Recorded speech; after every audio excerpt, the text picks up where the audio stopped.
Hi friends, నేను మీ MPR. Gudlavalleru జరిగిన ఘటన మనం చూసాం. అక్కడ 300 మంది విద్యార్థుల వీడియోలు తీసి బయటికి పంపారని, ఆ పిల్లలు ధర్నా చేసి ఎంత గొడవ కూడా చేశారో వారికి విద్యార్థి సంఘాల వారు కావచ్చు అందరూ మద్దతు రావడంతో అది పెద్ద ఇష్యూ అయిపోయి నేషనల్ మీడియాలో కూడా కోడై కూసింది.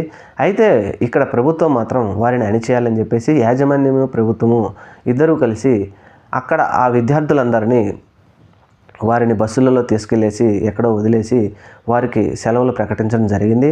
అయితే ఇక్కడ ముఖ్యంగా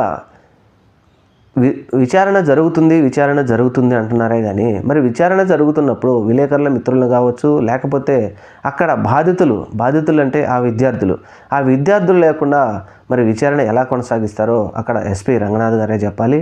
మరి అసలు ఆ సంఘటన కూడా ఇప్పటికే మర్చిపోయేటట్టుగా చేస్తూ ఉన్నారు.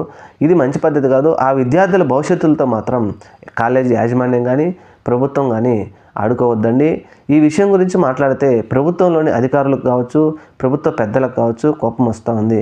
ఎందుకంటే మరి యాజమాన్యం వారికి ప్రభుత్వానికి ఉన్న సంబంధం ఏమిటో మనకు తెలియదు. కానీ ఈ సంబంధ బాంధవ్యాల వల్ల బంగారు భవిష్యత్తు ఉన్నటువంటి విద్యార్థులను మాత్రం వారి జీవితాలను నాశనం చేస్తున్నారు. ఇది మాత్రం తప్పు. ఈ విచారణ కూడా సరిగా జరగడం లేదు. ఇది ఆల్రెడీ మసిబూసి మారేడుకాయలాగా చేసేస్తున్నారు. ఇప్పటికి కూడా ఆల్రెడీ విద్యార్థులు మెల్లమెల్లగా మర్చిపోయే స్థితిలోకి వచ్చారు. ప్రజలు కూడా ఇది ఇంతే, దీనిని ఇంకా తేల్చరు అనే స్థితిలోకి వచ్చారు. కానీ ఎట్టి పరిస్థితుల్లో ఎవరు పోరాడినా, ఎన్ని విద్యార్థి సంఘాలు పోరాడినా ఇది మాత్రం పోలీసు వారు నిగ్గు తేల్చడానికి రెడీగా ఉన్నట్లేరు. మరి చూద్దాం.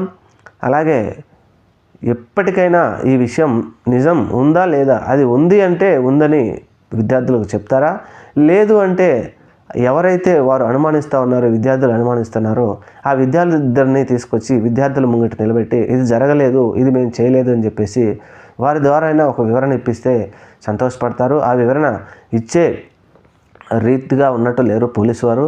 చూద్దాం మరి ఆ బాలికల భవిష్యత్తుని ఏ విధంగా ముందుకు తీసుకెళ్తారో. Thank you. మన ఛానల్ని తప్పకుండా సబ్స్క్రైబ్ చేయండి.